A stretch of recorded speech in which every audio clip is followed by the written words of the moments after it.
Assalamualaikum warahmatullahi wabarakatuh. Waalaikumsalam warahmatullahi wabarakatuh. Sampai jumpa kembali di podcast Masa Kini Media Ilmu dan Dakwah Pojok Takwa. Tetap di channel YouTube Masjid At-Taqwa Official.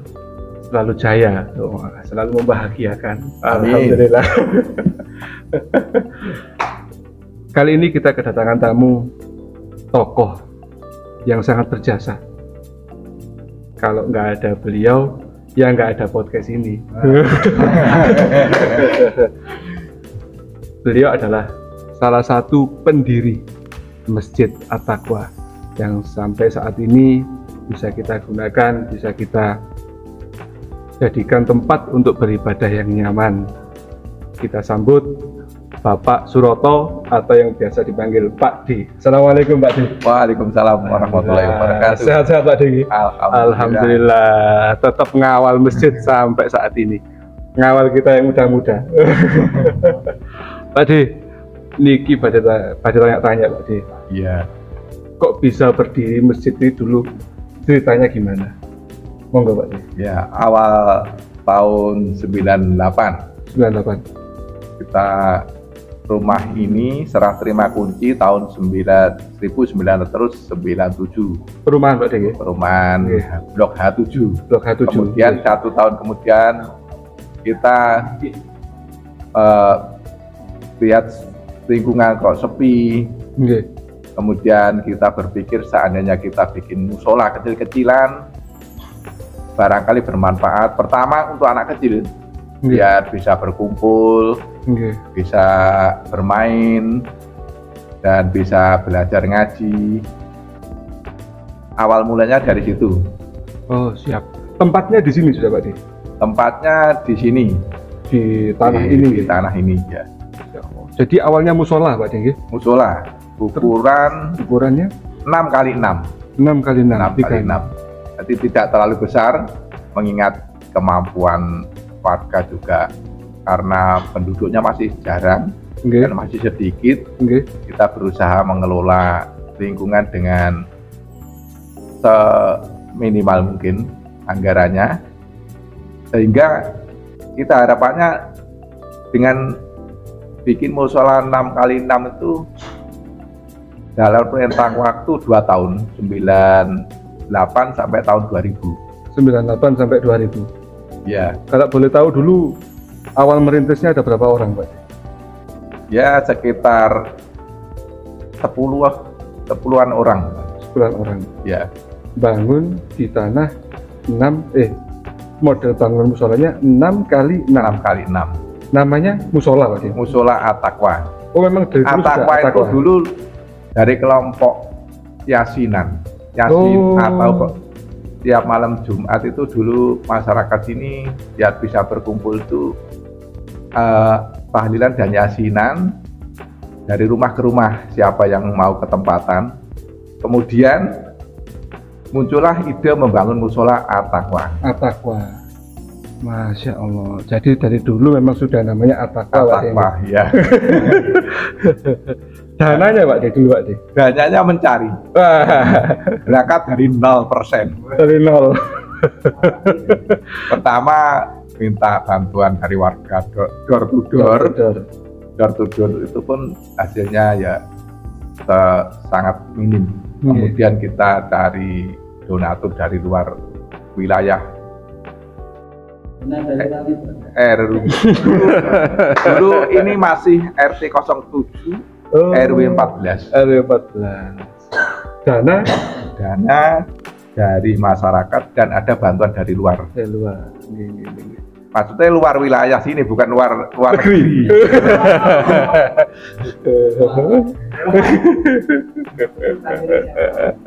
Habis berapa dulu Pak D? Kalau masih ingat Pak D? Di total itu anggarannya 18 juta.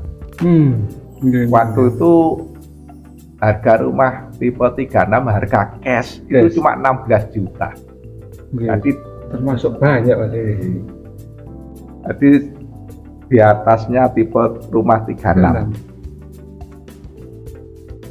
Dan posisi waktu itu uang masih 18 juta nggih kathah Pak D. Ya, kathah. Kok berani Pak De? Padahal nggak ada dana sama sekali. Kok berani melangkah? Pertama optimis, kedua tempat ibadah. Tempat ibadah pun kalau nggak jadi, itu pun masih bisa dipakai, penting ada atapnya. Dengan asumsi seperti itu lama-lama kan bisa berjalan, bisa ada dana masuk, bisa dilanjutkan sedikit demi sedikit. Bonek, tapi bonek positif. Lek bonek liane ya bonek positif, bodoh ae. Lek ini di atasnya positif. Ya, bonek pusat. Seiring berkembangnya waktu sampai sekarang, apa yang Pak dirasakan? Ya, dari bertambahnya warga, bertambahnya penghuni di wilayah Blok H7 khususnya. Kemudian ini dulu RT 7 RW 14 akhirnya seiring bertambahnya warga memisahkan diri. Memisahkan diri dari RW 14. Gak bahaya kan? Kemudian kita mendirikan RW baru. Padahal ini wilayahnya cuma 1 RT. Kemudian dari kelurahan boleh mendirikan RW dengan syarat minimal 5 RT. 5 RT. Untuk berdiri 1 RW minimal harus punya 5 RT. Kemudian Blok H7 ini dipilah-pilah atau dibagi menjadi 5 RT. Kemudian ketemu tiap RT itu 30 sampai 33 rumah. 33 rumah per RT. Per RT. Ya. Dan itu termasuk yang paling kecil dibanding RW-RW yang lain. Paling kecil di wilayah RW di Kelurahan Madiopuro. Ya. Tapi paling solid Pak Di. Alhamdulillah. Alhamdulillah. Punya masjid. Dan masjidnya alhamdulillah makmur. Alhamdulillah Pak Di. Oke Pak Di, waktu itu jenengan idenya memang dari jenengan atau dari 10 orang itu tadi Pak Di? Ya, dari teman-teman berkumpul kalau malam minggu. Kok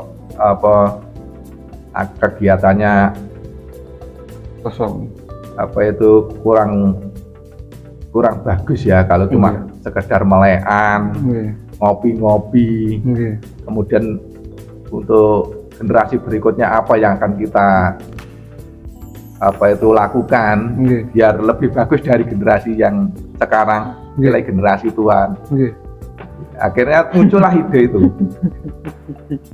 Jadi generasi tua ya Masya Allah Pak Ding, termasuk ya meskipun bodoh di bidang agama, tapi dengan harapan anaknya jangan sampai paling enggak lebih pintar dari orang tuanya. Masya Allah, takbir, Allahu Akbar. Ini semangat seorang Pak Ding, pendiri masjid yang sampai saat ini diberikan kesehatan dan tetap mengawal kita. Amin, para amin. Pengurus takmir yang muda-muda ini. Bagian ngerim bahasanya. Ngerim.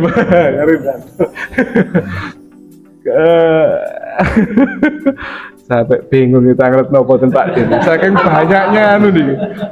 Kayak audien dari ribuan ini yang lihat. Baik yang fisik maupun yang gaib. Ya Allah. Oke Pak Ding, dari masa-masa pendirian masjid Pak Ding, ada momen-momen yang menurut jenengan sulit untuk dilupakan Pak Ding? Pas momen maupun itu? Ya karena rentang waktu pembangunan masjid 2 tahun. 2 tahun, ya. Jadi dalam perjalanan 2 tahun itu dia tidak mulus. Ya ada ingin sebagian orang membubarkan panitia pembangunan masjid. Sebetulnya bukan pembangunan masjid, pembangunan musola. Musola kan 6x6 itu kecil. Jadi kalau sudah nggak mampu dibubarkan aja. Karena sudah yang namanya nggak mampu pasti nggak jalan. Kemudian itu baru dapat 1 tahun.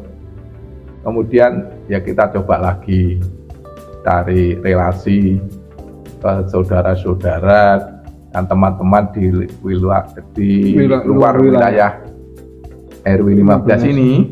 Kemudian ada toko bangunan yang ya saudaranya Pak Bendahara Nggih. waktu Almarhum Pak Hari. iya Pak Haryadi. Dia dengan minta bantuan istilahnya, minta bantuan, kemudian dia kok welcome. Oke. Ya kekurangannya apa sampai tanya terlalu detail. Ya, Kak. Kemudian kita ceritakan semuanya. Pertama kurang kusen, Oke. kedua kurang atap, sudah semua saya tutup. Oh. Terus Ini. gimana Pak nanti biayanya?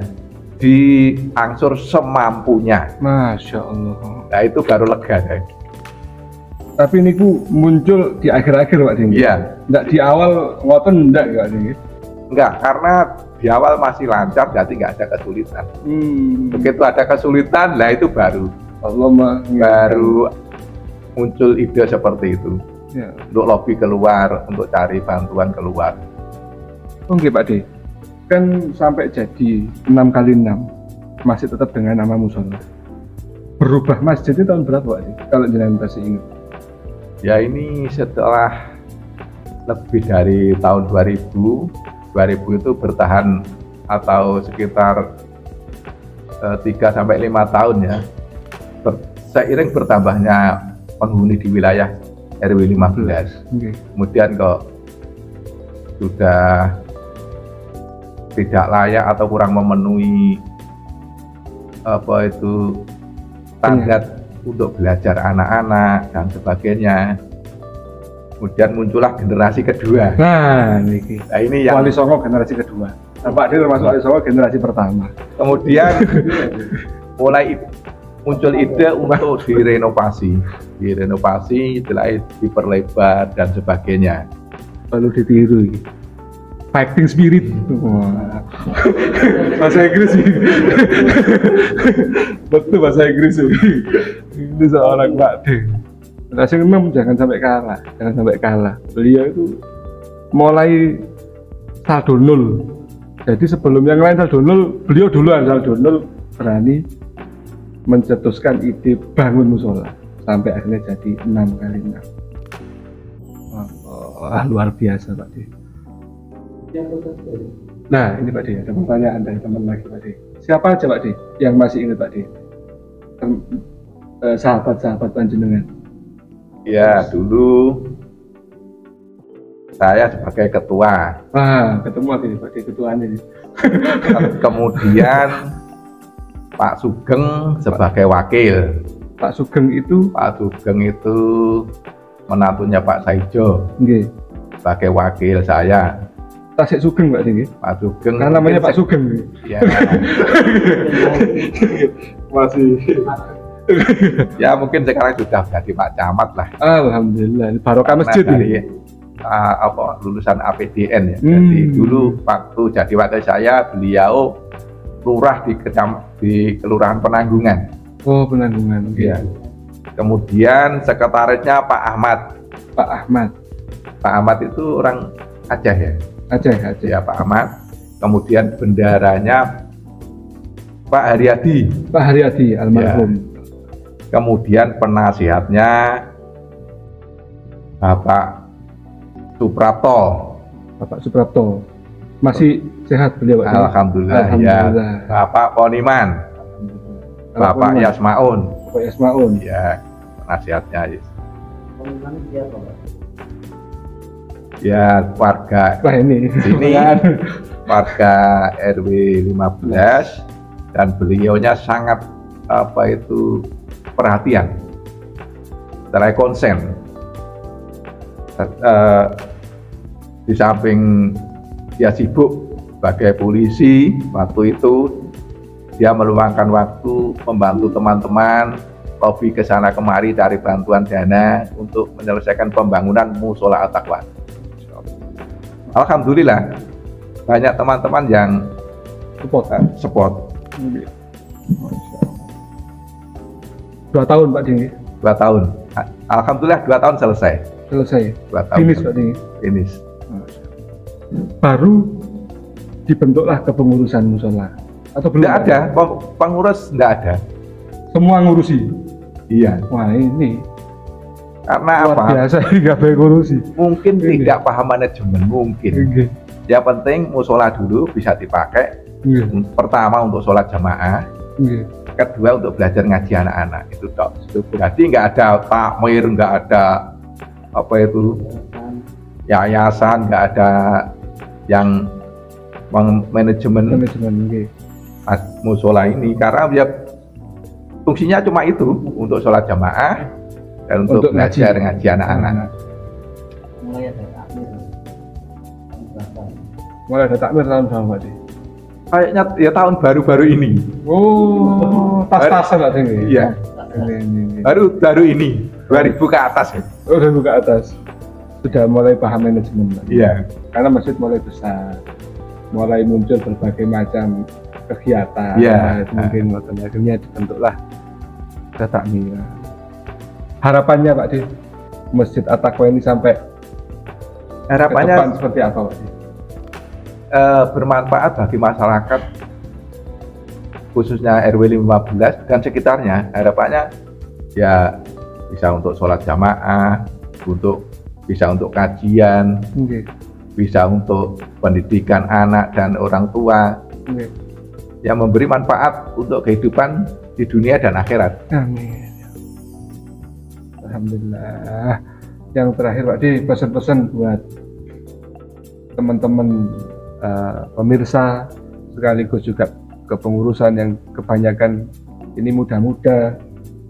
Kira-kira apa Pak Di, pesan-pesannya buat para pemirsa yang muda-muda sama kita ini? Ya, semangatlah, semangat berbuat baik untuk diri sendiri dan orang banyak. Karena apa? Biar kita ada manfaatnya hidup di dunia ini. Siap. Terima kasih Pak D Sama-sama. atas waktunya, atas jasanya jenengan yang dulu susah payah sampai sekarang bisa kita nikmati. Itu mudah-mudahan jenengan selalu diberikan kesehatan, Amin, amin, panjang umur, amin, supaya tetap bisa membimbing kita yang muda-muda ini. amin, amin. Terima kasih para pemirsa sekalian. Kita telah bincang-bincang hangat dengan sosok yang luar biasa ini, salah satu pendiri Masjid At-Taqwa yang masih sehat, yang masih bugar, yang masih aktif ke masjid. Kita yang muda-muda jangan sampai kalah. Terima kasih atas waktunya para pemirsa sekalian. Tetap dukung terus podcast Pojok Taqwa di Masjid At-Taqwa Official. Jangan lupa like, share, and subscribe. Wassalamualaikum warahmatullahi wabarakatuh. Waalaikumsalam warahmatullahi wabarakatuh.